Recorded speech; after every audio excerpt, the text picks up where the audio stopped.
कहा गया है कि सांझ उषा का आंगन आलिंगन आलिंगन विहंगन का जी हास आनंद रे इस मानव जीवन में जो है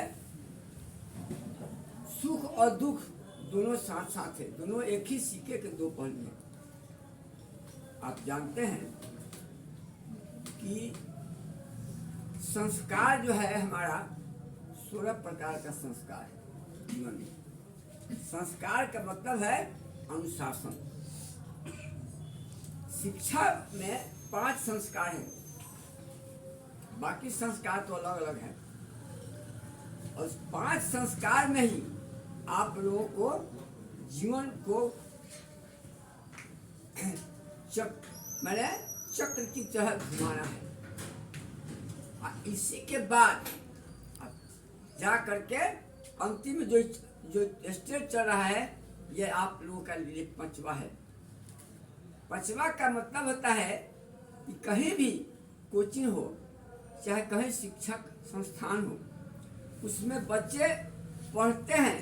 अब पढ़ने के बाद गुरु जो सर्टिफिकेट देते हैं उन्हीं का नाम है अंतेवासी, जो कि तुमने 3 साल तक, हम तो करीब जो बच्चे हैं इनको मैं हो सकता है 10वें से पढ़ाए हैं, 10वां भी, इंटर फर्स्ट और सेकेंड में। तो उसके साथ साथ आप लोगों के अंदर यही है कि हमेशा ध्यान रखना है कि माता पिता गुरु, ये 3 पर अगर तुम लोगों ने अपना सम्मान, अपना श्रद्धा, अपना प्रेम रखा तो समझ जाओ कि तुम्हारा जीवन जैसो फूल की तरह जो खिलता रहेगा। क्या कि आपने कठोपनिषद में पढ़ा है, उसमें बताया है कि मातृदेवो भव, कि माता को देवी के समान मानो, पितृदेवो भव, पिता को देवता के समान मानो, और आचार्यो देवो भव, माने गुरु को भी देवता के समान मानो। यह जैसे ब्रह्मा विष्णु महेश 3 गो हैं, उसी प्रकार से ये तीनों प्राणी हैं, माता पिता और गुरु। तो जिस प्रकार से ब्रह्मा का काम है, जैसे कुम्हार क्या करता है, घड़ा मिट्टी को लेकर के आलोच करके चक पर लेकर के उसको जो बनता है, दियरी बनाए चाहे ढक्कनी बनाए चाहे जो बनाए, उसी प्रकार से ये 3 नंबर में गुरु जो है वो तुम लोगों के जीवन को उसी प्रकार से, जैसे तुम लोगों का जीवन पढ़ रहता है सारा कागज पर आप जो चीज लिखे दे वो सही है, उसी प्रकार से शिक्षक जो हैं बच्चों को जीवन को का नक्शा बनाते हैं कि ये लड़का कैसा है। जैसे तुम भी पढ़ते हो, इतने लड़के हैं, अभी भगवान करे कि सबको फर्स्ट डिवीजन से पास कर जाए, लेकिन शिक्षक एक ही पढ़ाते, जैसे मैथ पढ़ाते हैं तो सबको पढ़ाते हैं।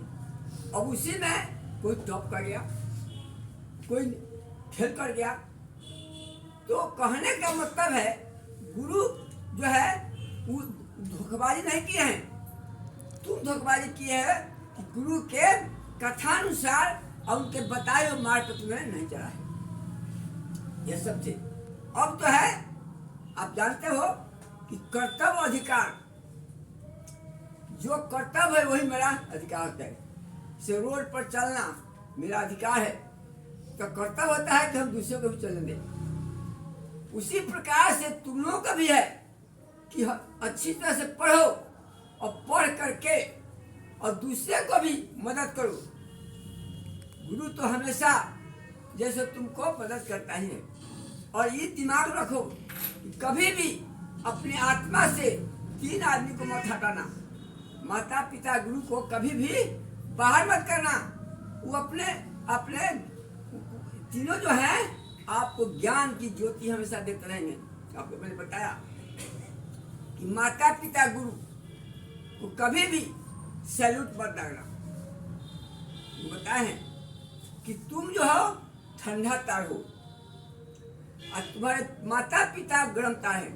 आप देखते हो बिजली की लाइन, बिजली जब का बॉल जाता है तो ठंडा गर्म दोनों तार से जलता है, पता है भाई।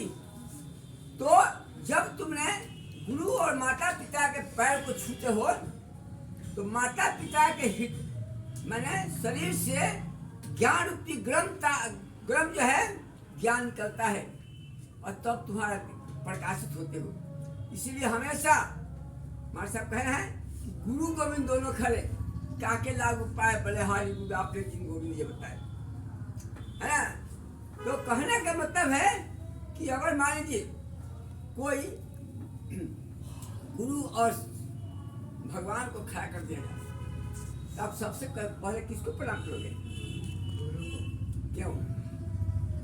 क्या कि तुम्हें गुरु ने बताया है कि जो है सो यह होता है, यह कपड़ा है, यह और अमूल चीज है, लेकिन उसके बाद ना भगवान नहीं बता जाते हैं, गुरु ही तुमको ज्ञान देते हैं। इसलिए सबसे प्रधान गुरु हुआ, भगवान बाद हुए। सब जगह जितने जो है आप पढ़े हैं 18 पुराण जो है 6 उपनिषद है 4 वेद है, इस चारों में माता पिता गुरु तीनों का महत्व जैसे सबसे ज्यादा है। और यह जो ने किया आप देखे हुए पढ़े एकलव्य का कहानी।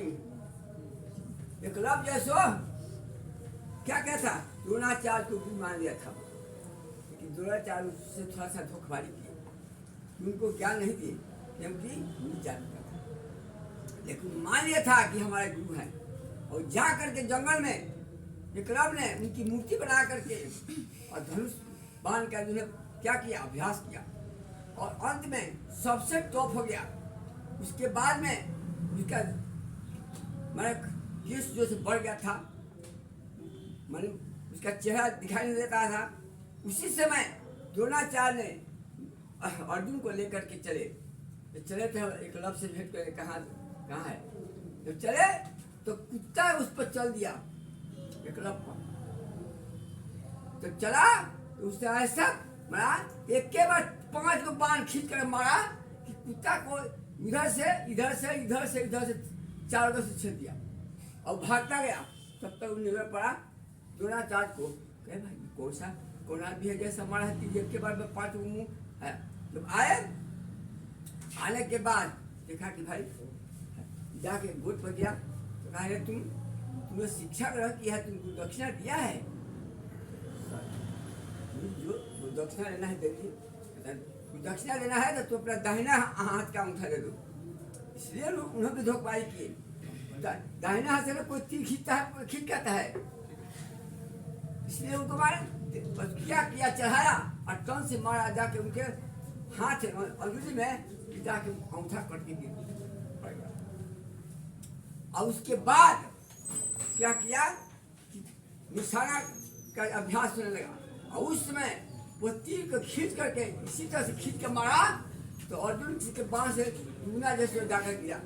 तो इस प्रकार से जो आदमी गुरु को सच्चा गुरु, माता को सही माता मान करके और पिता को सही माता मान, क्योंकि दुनिया में सबसे महान देवता माता पिता गुरु है, ये साक्षात हैं। जैसे सूर्य भगवान को हमेशा तुम देखते हो, उसी प्रकार से तुम्हें माता पिता का दर्शन तुम रोज करते हो।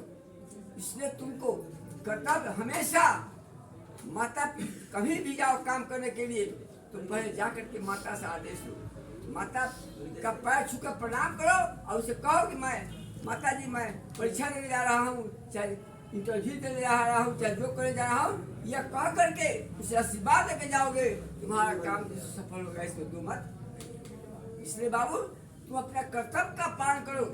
अब तुम्हारी विदाई नहीं हो रही है, विदाई जो है सब होता है किसका, जो रिटायर कर जाते हैं, जैसे हम लोग की विदाई हुई है। तो लेकिन तुम लोग की विदाई नहीं है, तुम लोगों को प्रेम के साथ यहाँ से विदा किया जा रहा है कि तुम जाकर के बढ़िया से बढ़िया तुम परीक्षा में करो, IPS SPS बनो, डॉक्टर इंजीनियर और इतना बड़ो, यह आशीर्वाद दे करके तुमको शिक्षक जैसे तुम्हारे गुरु जी छोड़े हैं। अब तुमको है कि इस इंस्टीट्यूट का नाम रोशन करना तुम्हारे हाथ में है। अगर बढ़िया करोगे तो सब लोग कहेंगे भाई कि नारायण इंस्टीट्यूट का लड़का है, ये फर्स्ट डिवीजन पास किया, इसका टॉप सबसे टॉप नंबर आया है। इसलिए तुम लोग को यहाँ की इस इंस्टीट्यूट की प्रतिष्ठा जैसे तुम लोगों के हाथ में है, दूसरे के हाथ में नहीं है। इसलिए भाई मैं ये कहूँगा कि भाई तुम लोग बढ़िया से पढ़ो और बढ़िया से पढ़ो, और इसके बाद इससे निकलने के बाद नहीं कि फिर तुम इसमें इंस्टीट्यूट में नहीं आओ, आते रहो और लड़कों को यहाँ पर बुला करके इसमें नामांकन कराते रहो, और यही तुम्हारा काम करते रहो। अपने जीवन में तुम खुशी के जिंदगी व्यतीत करो, ताकि प्रेम जो है यह जीवन का सबसे बड़ा अमूल्य धन है। और इसी के आधार पर जिसके अंदर में माता पिता के प्रति प्रेम है, वह आदमी कभी भी पीछे नहीं हो सकता है। वो हमेशा अपने जीवन में वो सभी बड़ा से बड़ा कठिन से कठिन काम को रौंदते हुए वो आगे बढ़ता चला जाता है, उसको कोई नहीं रोक सकता है। इसलिए ये तुम लोगों को मैं कहूँगा कि भाई बढ़िया से तुम पढ़ो और बढ़िया से परीक्षा क्या करो, लिखो। कि देखो परीक्षा जो है आपकी बार थोड़ा सा टाइट पर चलेगा, क्या कि हम तो 1982 से परीक्षा कंडक्ट करते आ रहे हैं।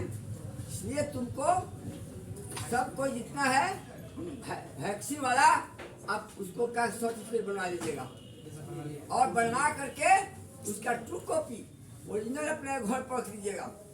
आए वो ट्रू कॉपी करा करके और एडमिट कार्ड के साथ लेकर जाइएगा।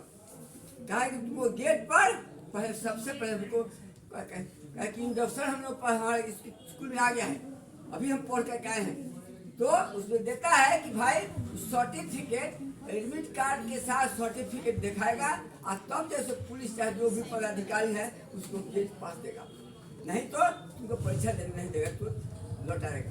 इसलिए तुम इतना ध्यान करना और बढ़िया से परीक्षा देना, कोई गड़बड़ी नहीं है। जो भी है चोरी चमारी के फेरे में बहुत कम रहना, बढ़िया से इतना जरूर है कि जितना लोग पढ़ा दिए हैं यहाँ के मास्टर साहब लोग, उस पढ़ाई के अंदर ही तुम लोग परीक्षा में सवाल आएंगे और तुम लोग बढ़िया से करोगे, इसमें कोई मत नहीं है। इसी के सबके साथ में अपनी वाणी के विराम देता हूँ।